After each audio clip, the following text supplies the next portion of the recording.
saluuga dadweynuhu ka qaba Somaliland maanta ayaa maraya halkii iyo heerkii ugu sarreeyay maqnaanshaha cadaaladda sinaanta wax wada lahaanshaha caburinta shacabka u sinaanta dheefta adeegli boobkii xatooyada xoolaha dadweynaha qallooca nidaamka intaas iyo in kaloo isbiirsadayba waxay curiyeen su'aalo dadweynuhu geliyeen shalay iyo maantu ma mataana maxaa isbedelay waxa taasi sababtay in dhammaan 6 gobol ee dalka haldoorka iyo waxgaradka dadweynaha matala ay maanta xuska 29aad ee 18 May kaga qayb galaan baaq buuxa oo ay ku saxeexan yihiin boqolaal qof kaas oo ay ku muujinayaan jidka la hayaa inuu qodax badan yahay kani waa baaq oo dhowr luuqadood ku qoran kuwanina waa baaqayaasha shacabka magacyadoodii iyo saxiixyadoodii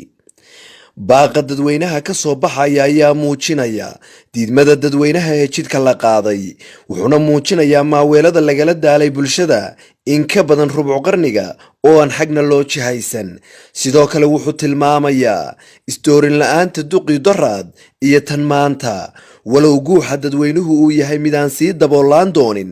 ayaa haddana baaqani waxa uu hordhac u yahay yeedhmada dadweynaha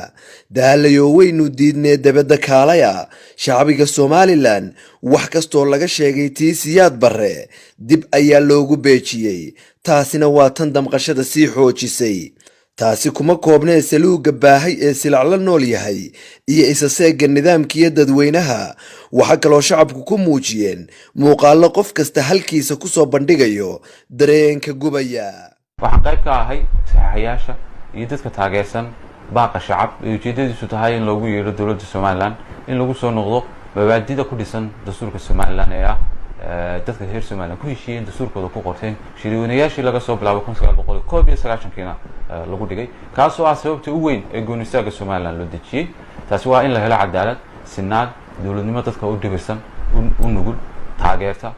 waxbarashadooda caafimaadkooda isla markaana xuquuqaadkooda asaasiga iyo hantiyadoodana u ilaalisa dowlad dimuqraadi iyo doorashooyinka qabata oo dadka shacabka ayna kolkaa talada ku leeyihiin dowlad ummadoo dhan wada deeqda ummadoo dhan wada leedahay dowlad ka madax bannaan ee qaab wakiilka iyo qabyaaladda iyo waxyaabaha cudurrada dilaaga Afrika iyo dowladaha Soomaalida oo soo dilay sidaas raadeed waxaan rajaynaynaa oo ka codsanaynaa dowladda Somaliland waa 29 sanadood baa soo jiray in dib loogu noqdo heshiiskii dalka oo ah dastuurkii Jamhuuriyadda Somaliland shacab ahaan maanta Somaliland badbaado ayay inooga baahan tahay ee dawo uma aha durbaana la tumo waxaan doonaynaa Somaliland qurxoon waxaan rabnaa Somaliland sharciga iyo cadaaladda ay u siman yihiin taajirka iyo faqiirku waxaan rabnaa Somaliland aanu dadkeedu kala lahayn darajooyinka lagu kala sadbursiyo ha Somaliland taas ayaan rabnaa waxaan xoojinayaa maanta inaanay Somaliland u baahnayn durbaana iyo sacab loo tubo xuska 18 May awgi waxaan rabnaa Somaliland 18 May loogu dabaaldego isla xisaabtan dalkan inaga ayaa leh badbaado ayuu inooga baahan yahay sidani maaha si Somaliland ku socon karto maya sagaalka sano ka bacdi Somaliland ma ku taagan tahay ama ma raadin mabaadi'dii min qiyaaskii loo aasaasay ee ku xirnay heshiiska bulsho oo ah dastuurka Jamhuuriyadda Somaliland boqolkiiba boqol waxaan aaminsanahay Somaliland inaanay ku taagnayn 29 sano wax loo aasaasay ee mabaadi'da saldhigga u ah ee ku xirnan aaraafta dastuurka Jamhuuriyadda Somaliland maanta dabaaldegaysa in gaar ah ayaa calanka weyn in gaar ah ayaa dantooda durmaan u tumanaysa ma taal sababaan eedhigmay u sii wada xusnaa inta cadaaladda sidaa tahay inta wax wada lahaanshihii maqan yahay inta danyartu dulman tahay in gaar ah ayaa maanta dabaaldegaysa in gaar ah ayaa maanta calankeeda weyn in gaar ah ayaa maanta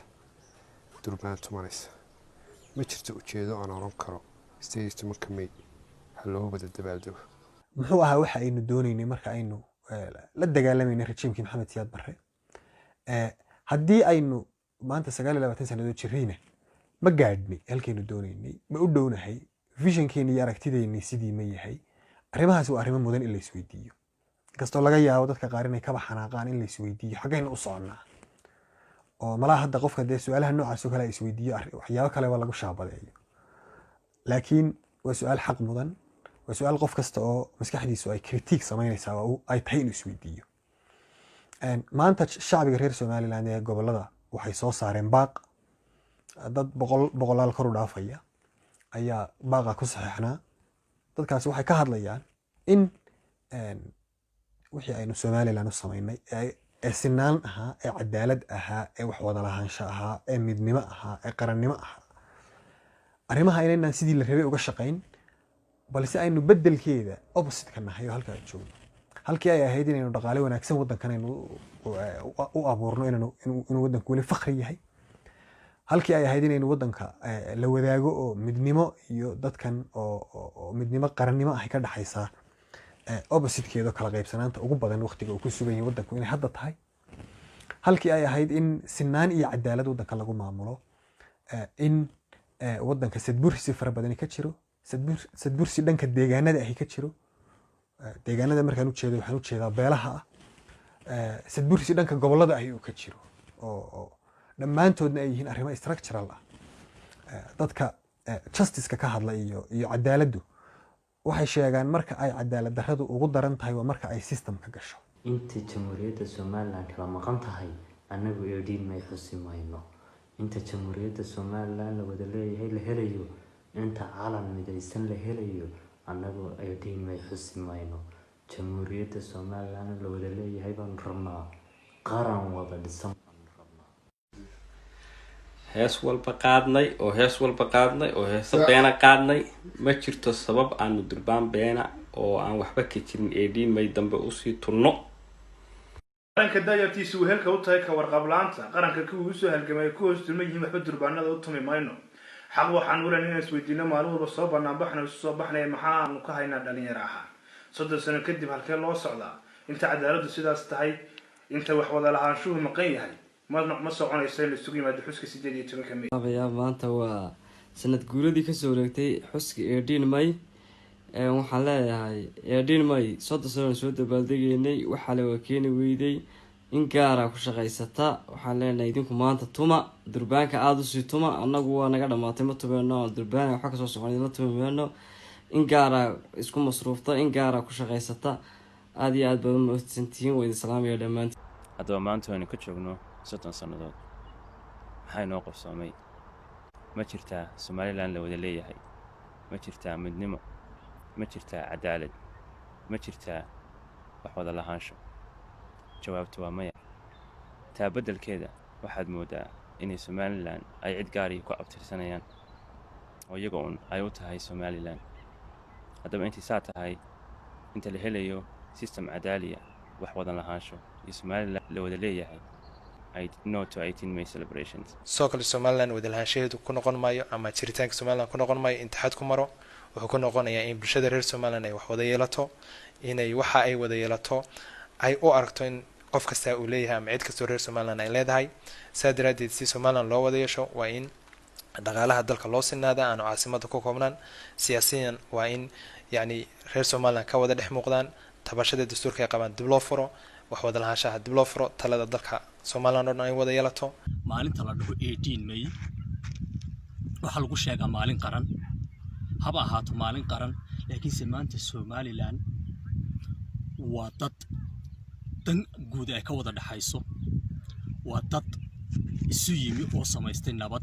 iyo nabadgelyo iyo maamulka sharci bay dhigteen sharcigaasi wuxuu noqonayaa qabyo qoraal weeye 18 Mayna dastuurka ku jirtaa waa maalin lagana tegi karo lana xusi karo iyada oo loo eegayo bulshada reer somaliland ma u dhanta su-aashu waa maya kala badh ama in u dhow ayaa kasoo horjeeda waa muwaadin reer somaliland ah oo garnaqsanaya 29 sano kadib una garnaqsanaya somalilandtii waxaa qaw lahaa 29 sano kadib waxaa la xusayaa 18 May 2020 waxaa xusaysa in gaara ayaa maanta dabaaldegaysa in gaara ayaa calanka ugan in gaara ayaa danteeda durbaan u tubanaysa in gaara ayaa dalka iyo dadka manaafacaadkiisa isku koobtay ma taala sabab 18 May maanta loo xusaa inta cadaaladda sidan tahay inta wax wada lahaanshihii sidan yahay